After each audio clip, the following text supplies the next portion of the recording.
Good morning प्यारे विद्यार्थियों। पिछली क्लास में अपन ने पढ़ा था किसके बारे में, C3 साइकिल। अब अपन ने कहा था यार तो जो डायरेक्ट रिएक्शन है उसमें CO2 का रिडक्शन कितने प्रकार से होता है, अपचयन कितने प्रकार से होता है, 3 प्रकार से, जिसमें से एक प्रकार C3 साइकिल्स की अपन क्या कर चुके बेटा, बात कर चुके हैं। दूसरा प्रकार था C4 साइकिल। आज अपन बात करते हैं C4 साइकिल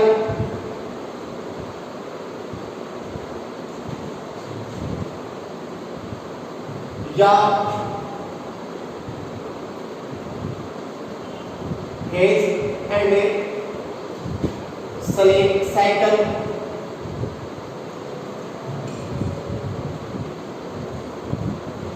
अब C4 साइकिल या हेज एंड स्लेग साइकिल क्या है, तो कौन से वैज्ञानिक थे बेटा, जिसका नाम था कोर्सेट। कोर्सेट नामक वैज्ञानिक ने गन्ने के पादप को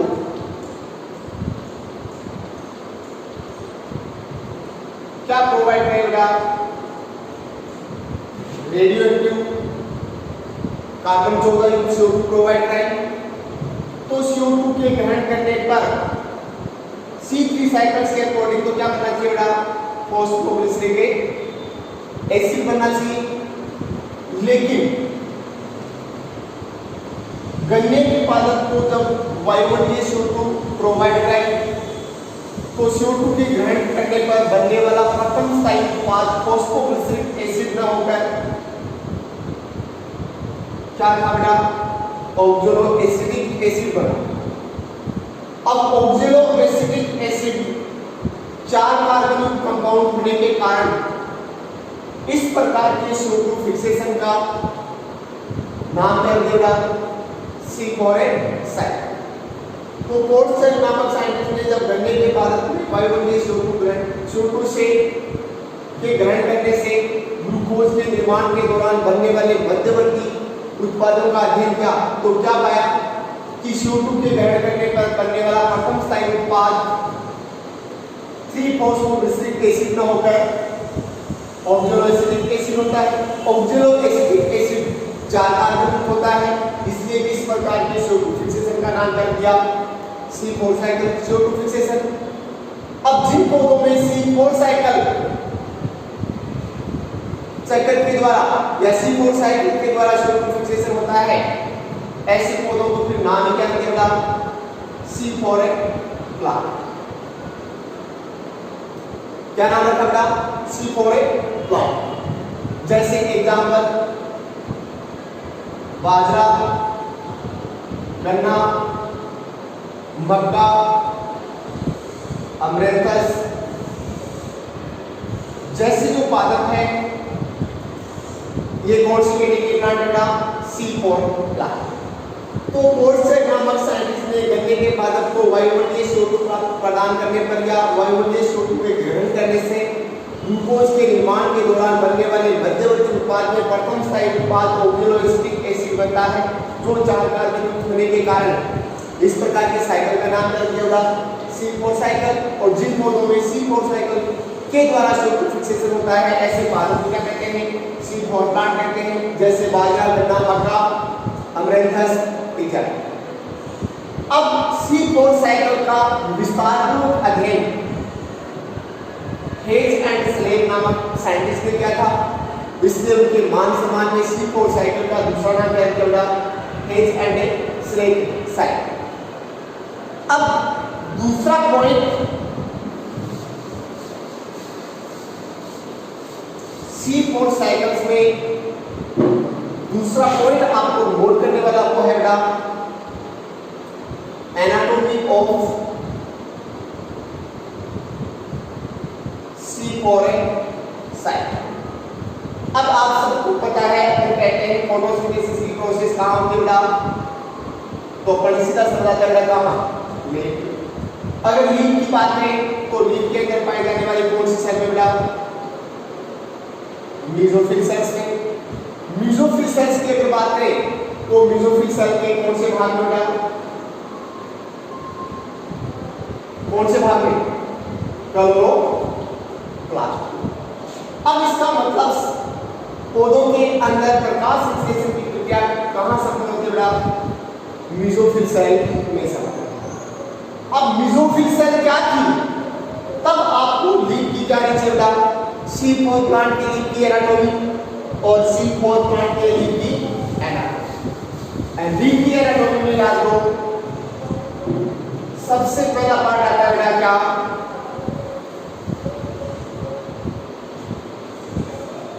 अपर एपिडर्मिस।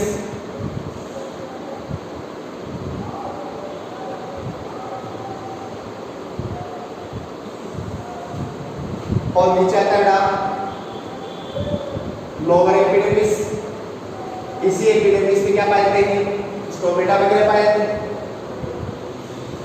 अब ये वाला पार्ट कौन सा होता है बेटा? अपर एपिडर्मिस और लोअर एपिडर्मिस।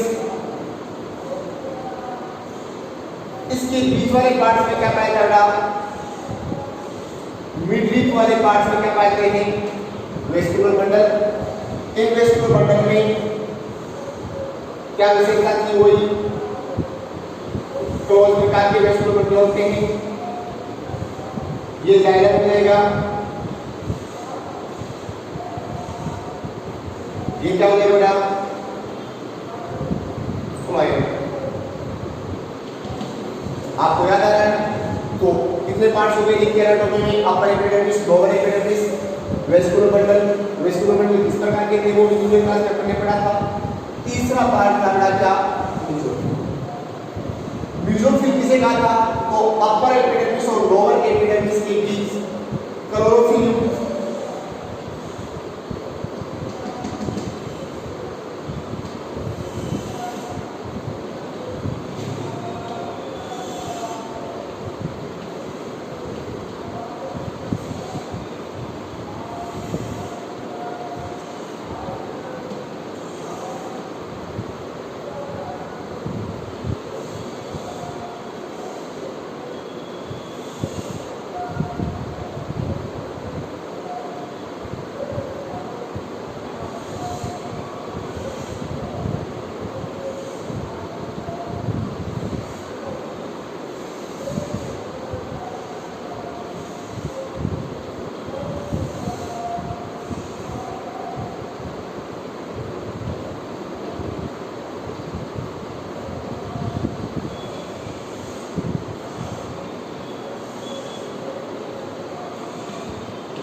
एनाटॉमी याद आ रही है?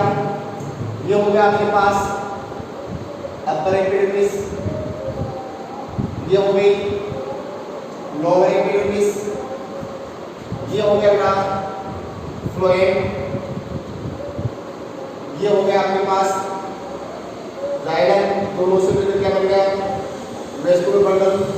अपर एपिडर्मिस और लोअर एपिडर्मिस के बीच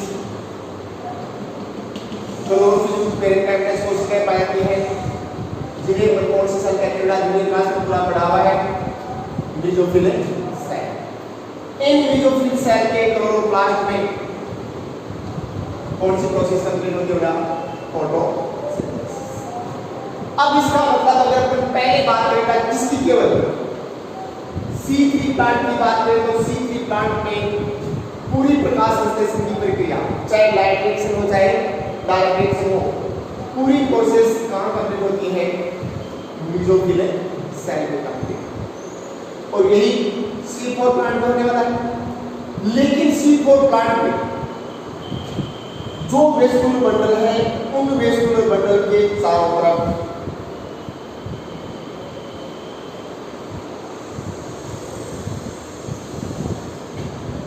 इसका बेटा लिपिड युक्त पेरेंट कैम्पस कोशिकाओं का क्या पाता है, ए में आवरण पाता है।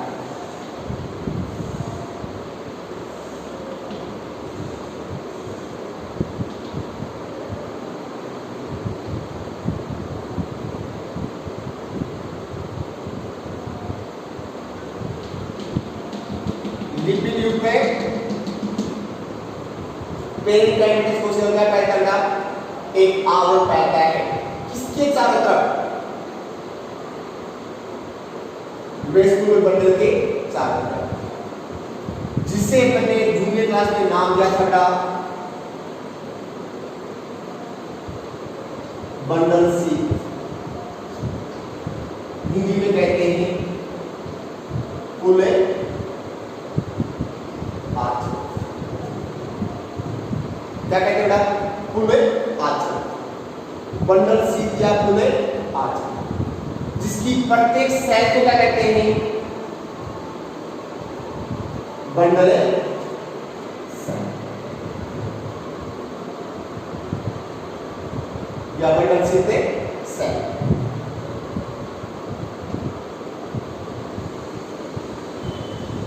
अब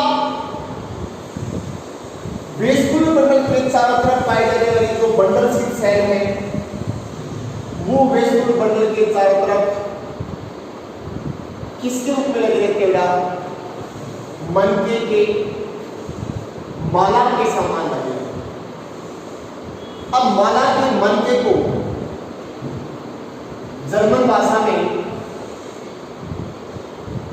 क्या कहते हैं, क्रेंच कहते हैं। इसलिए इस प्रकार की एनाटॉमी का जूनियर क्लास में अपने नाम क्या देखा, क्रेंच। क्या नाम दिया था, क्रेंच एनाटॉमी। जबकि C3 प्लांट्स में इस प्रकार की एनाटॉमी का निर्माण है। अब C4 प्लांट में जो प्रकाश संश्लेषण की प्रक्रिया है, उस प्रकाश संश्लेषण की प्रक्रिया में मेसोफिल सेल के साथ साथ बंडल सेल भी क्या करते हैं बेटा, बाहर निकलते हैं। जबकि C3 प्लांट्स में क्या था कि पूरे प्रकाश संश्लेषण की प्रक्रिया केवल और केवल कौन सी सेल्स में, मेसोफिल सेल्स में क्या होती है बेटा, संपन्न होती है। लेकिन C4 प्लांट में मेसोफिल के साथ साथ कौन सी सेल बेटा, बंडल सेल भी क्या करती है, प्रकाश संश्लेषण में बाहर। ऐसे पौधों में दो प्रकार के क्लोरोप्लास्ट पाए जाते हैं, एक मेसोफिल सेल्स के, एक बंडल सेल। मेसोफिल सेल्स के जो वेस्कुलर बंडल है, सॉरी क्लोरोप्लास्ट है, वो साइज में क्या होते हैं, छोटे होते हैं, लेकिन कैसे होते हैं, ग्रेना। जबकि बंडल सेल्स में पाए जाने वाले जो क्लोरोप्लास्ट है, वो साइज में बड़े होते हैं, लेकिन ग्रेना रहित होते हैं। अब ग्रेना बनाकर कौन सी प्रक्रिया संपन्न होती है, लाइट रिएक्शन। इसके प्रकाश संश्लेषण से संबंधित जो लाइट रिएक्शन है वो तो केवल किसमें कंप्लीट होती है, मेसोफिल सेल्स में। जबकि डार्क रिएक्शन की जो प्रक्रिया है वो मेसोफिल सेल्स के साथ साथ बड़ा कौन से पार्ट में, बंडल सेल्स के पार्ट्स में भी भाग लेती है। ये विशेष एनाटॉमी किसमें पाई जाती है, क्रेंच एनाटॉमी किसमें पाई जाती है, C4 प्लांट में पाई जाती है। साधारण याद रखना, कुछ याद रखना। C4 प्लांट में वेस्कुलर बंडल के चारों ओर स्टार्च युक्त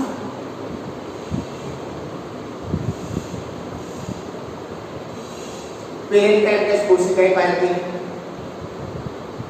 जिसे अपन कहते हैं बंडल सील। बंडल सील के निर्माण में जो बाहर आने वाले सेल है उन्हें अपन कहते हैं बंडल सील सेल। ये bundle sheath cell vascular bundle के चारों तरफ माला के मनके के समान व्यवस्थित रहते हैं और माला के मनके को जर्मन भाषा में क्रेंज कहते हैं। इसलिए इस प्रकार की एनाटॉमी क्या कहते हैं? क्रेंज। जो C4 में पाए जाते हैं लेकिन C3 प्लांट्स में। अब अपन ने आगे क्या कहा कि C4 प्लांट में मेसोफिल सेल्स के साथ साथ बंडल सिल सेल्स भी प्रकाश संश्लेषण में क्या करते हैं बेटा? बहुत। मेसोफिल सेल्स में पाए जाने वाले जो क्लोरोप्लास्ट है वो साइज में छोटे होते हैं लेकिन ग्रेना युक्त होते हैं। तो ग्रेना युक्त होने के कारण क्या होगा? लाइट रिएक्शन कहां से उत्पन्न होगा? Mesophyll cells. जबकि बंडल सिल सेल्स में जो क्लोरोप्लास्ट पाए जाते हैं वो साइज में बड़े होते हैं लेकिन ग्रेना रहित होते हैं, जिसके कारण वहां लाइट रिएक्शन बंडल सिल सेल्स में सफल है। वहां केवल CO2 का अपचयन करता है, डार्क रिएक्शन की प्रक्रिया संक्रमित है। ये एनाटॉमी होगी बेटा आपके पास किसकी? C4 है।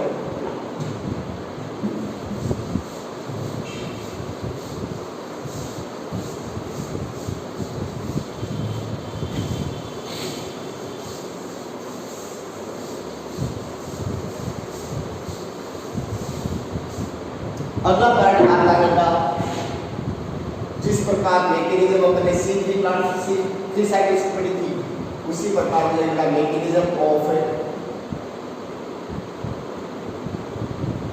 C4। अब C4 साइकिल्स की जो पूरी प्रोसेस है वो दोनों कोशिकाओं से मिलकर संपन्न है, अर्थात मेसोफिल सेल्स एंड बंडल सिल सेल दोनों किसमें भाग लेंगे बेटा? C4 साइकिल्स में। तो मैकेनिज्म निम्न चरणों में संपन्न होती है, जिसमें सबसे पहले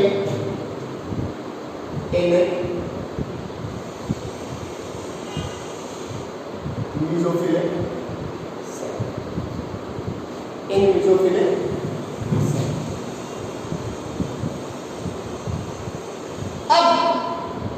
मेसोफिल सेल्स बंडल सिल सेल में होने वाली क्रिया को पढ़ने से पहले आज इसका क्या मालूम रहा?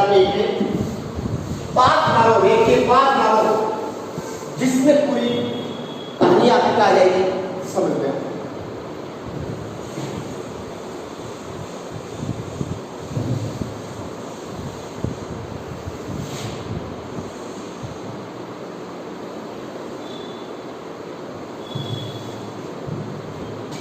ये आगे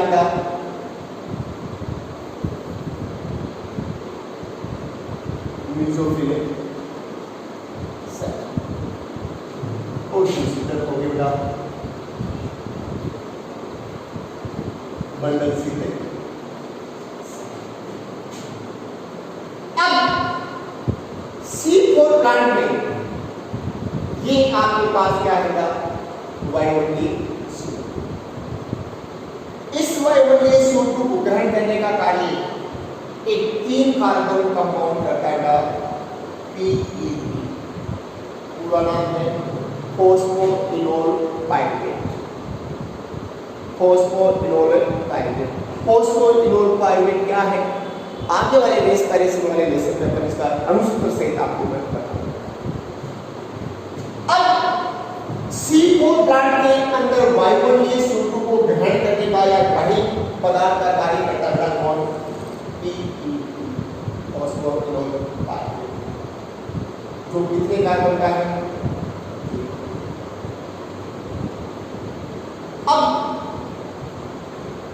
इसका मतलब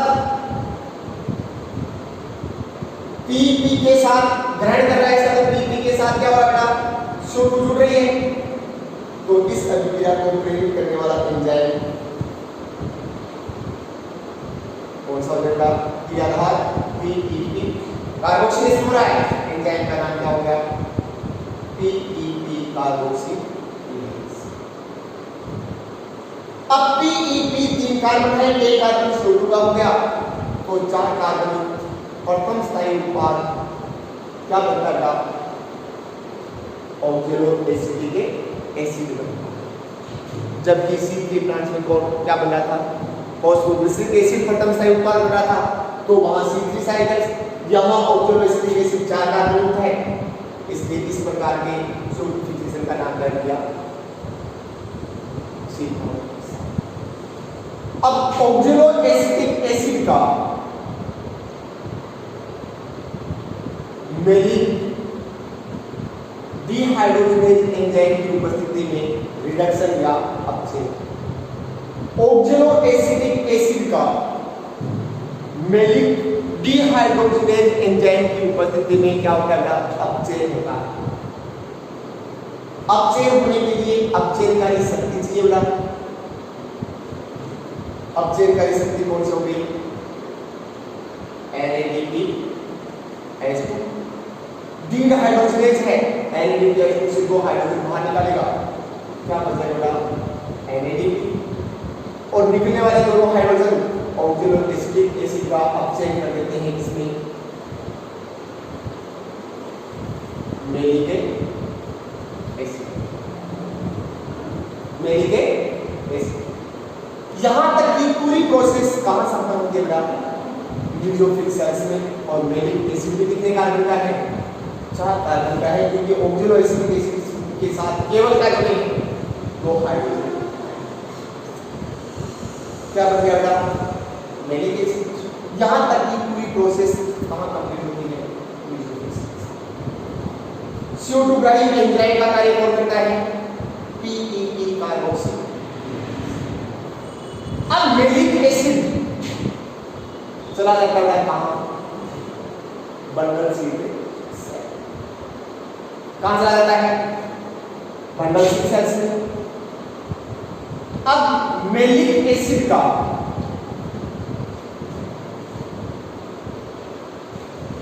ऑक्सीडेटिव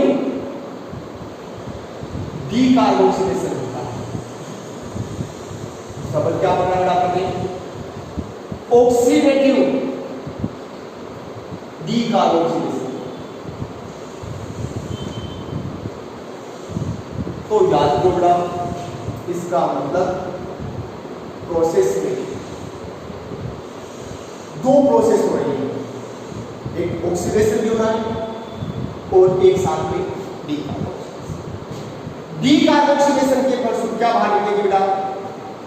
CO2 और ऑक्सीडेटिव हाइड्रोजन आयन का जुड़ना अपचयन है, तो हाइड्रोजन आयन का बाहर निकलना क्या बेटा? ऑक्सीडेशन है, तो 2 हाइड्रोजन आयन बाहर, वो NADP का वापस रिडक्शन कर देते हैं किसने? NADPH2। अब मेलिक एसिड से 2 हाइड्रोजन आयन और 1 CO2 का अणु बाहर निकल जाए, तो बनने वाला कंपाउंड वापस कितने कार्बन का होगा बेटा? 3 कार्बन का। और कौन सा एसिड बनता है? Pyruvic acid. पायरिक एसिड का फॉर्मूला क्या है? वो भी बना के PP का फॉर्मूला क्या है? ऑक्जेलो एसिटिक एसिड का फॉर्मूला क्या है? 17 सूत्र 18 सूत्र दोनों बताऊंगा मैं।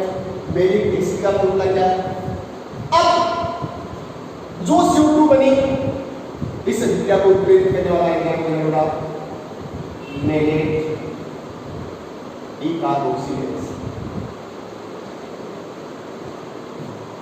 कितने कंपाउंड का बना है ये CO2 प्रवेश कर जाती है किसमें? C3 साइकिल्स, और C3 साइकिल्स के फलस्वरूप क्या बन जाता है? अब ग्लूकोज का वही निर्माण करने के लिए, एक अणु का निर्माण करने के लिए CO2 की कितने अणु चाहिए था? 6। तो यहाँ CO2 के कितने अणु? 6। तो PP के भी कितने अणु? 6। ऑक्जेलो एसिटिक एसिड के भी कितने अणु? 6। तो NADPH2 में यहाँ कितने खर्च हो गया? 6। NADPH2। तो मेलिक एसिड के भी कितने अणु बनेंगे? 6 अणु। तो मेलिक एसिड का ऑक्सीडेटिव डीकार्बोक्सिलेशन होने से 6 से क्या बनेगा? 6 NADPH2। तो CO2 के भी कितने अणु बाहर निकले? 6। पायरिक एसिड के भी कितने अणु बनेगा? 6। अब निकलने वाली CO2 किस में प्रवेश करती है बेटा? C3 साइकिल से, और C3 साइकिल से क्या बन गया? दूसरी तरफ आपके पास साइकिल तभी पूरा होना मानते हैं जहां जिस क्रियाधार से अपन ने शुरू किया था उसका तुम्हें क्या निर्माण। पायरिक एसिड मीसोफिल सेल से प्रवेश कर जाता है किसमें? सॉरी, बंडल सेल से वापस प्रवेश कर जाता है किसमें? मीसोफिल सेल्स में। मीसोफिल सेल्स में पायरिक डाइकाइनेज में पायरिक एसिड 2 ATP का उपयोग करके इसमें बदल जाता है PEP में। इसके साथ ही वापस PP इसको ग्रहण करेगा, CO2 को इस प्रकार की प्रोसेस का उपयोग चलती। अब यहां क्या बन गया बेटा? वापस ग्लूकोज बन गया। प्रोसेस किसके समान है? आगे प्रोसेस किसके समान है? C3 साइकिल्स के समान। अब इसका अगर अपन एनर्जी बैलेंस देखें तो C3 साइकिल्स में आपको कल अपन ने बताया था ग्लूकोज के एक अणु का निर्माण करने के लिए 12 NADPH2 और 18 क्या कर सकते हो ATP खर्च। यहां देखो, यहां 6 NADPH2 क्या हुआ बेटा? खर्च हुआ। यहां 6 NADPH2 वापस बन गया, तो बैलेंस क्या हो गया बेटा? NADPH2 का बैलेंस तो क्या हो गया? लेकिन यहाँ एक पायरिक एसिड को PP में बदलने के लिए कितनी ATP खर्च हो रही है? 2 ATP। तो 6 पायरिक एसिड के मॉलिक्यूल को 6 PP में बदलने के लिए बेटा कितनी ATP खर्च हो जाएगी? 12 ATP। तो 12 ATP आपके पास क्या होगी बेटा? एक्स्ट्रा खर्च होगी। तो C4 साइकिल्स के द्वारा ग्लूकोज के एक अणु का निर्माण करने के लिए 12 NADPH2 व 18 ATP के साथ बेटा कितनी ATP खर्च होती है? 18 12 30 ATP। कितनी ATP खर्च होती है बेटा? 30 ATP खर्च। वही CO2 के एक अणु का हिसाब निकालो। C4 साइकिल्स के द्वारा CO2 के एक अणु का अपचयन करने के लिए 12 में 6 का भाग दो, 2 NADPH2 वह 30 में 6 का भाग दो बेटा कितनी? 5 ATP खर्च होती है। जबकि C3 साइकिल्स में CO2 के एक अणु का अपचयन करने के लिए 2 NADPH2 है कितने ATP बेटा? 3 ATP। इसका मतलब ये मात्रा एनर्जी की दृष्टि से क्या होते हैं? महंगे होते हैं। इस प्रकार आपके पास कौन सी प्रोसेस होगी बेटा? C4 साइकिल्स के द्वारा शुरू। अब इसके लिए क्या बना सकते हैं अपन? मैकेनिज्म में सबसे पहले किसमें लिख सकते हैं बेटा? इन्हें मीसोफिल सेल्स में पहला पॉइंट क्या बनेगा? Carboxylation of PEP carboxylate enzyme की उपस्थिति में CO2 के साथ ऑक्सीडाइज्ड एसिड बनता है। ऑक्सीडाइज्ड एसिड का क्या होगा बेटा? रिडक्शन क्या होगा? Malic acid. फिर सेकंड पार्ट कहां जाएगा? इन बंडल सेल। बंडल सेल में मैलिक एसिड का ऑक्सीडेटिव डिकार्बोक्सिलेशन होता है, इसके CO2 plus pyruvic acid plus NADPH2 बनते हैं। CO2 प्रवेश कर जाती है कौन से साइकिल में? C4 साइकिल, C3 साइकिल्स में, जिसके फलस्वरूप क्या बन जाता है? ग्लूकोज बन जाता है। तीसरा वापस स्टेज क्या जाएगा? इन्हें मीसोफिल सेल्स। अब जो बंडल सेल्स में पायरिक एसिड बना है, ये पायरिक एसिड वापस एंटर हो जाता है मीसोफिल सेल्स में। मीसोफिल सेल्स में पायरिक डाइकाइनेज एंजाइम की उपस्थिति में 2 ATP का उपयोग करके एक पायरिक एसिड इसमें बदल जाता है PEP में बदल जाता है। ATP वापस CO2 को ग्रहण करता है। इस प्रकार की प्रोसेस क्या हो जाती है? साइकिल वापस शुरू हो जाता है। ये पूरी प्रोसेस हो गई मैकेनिज्म होगी किसकी बेटा? C4 साइकिल्स की।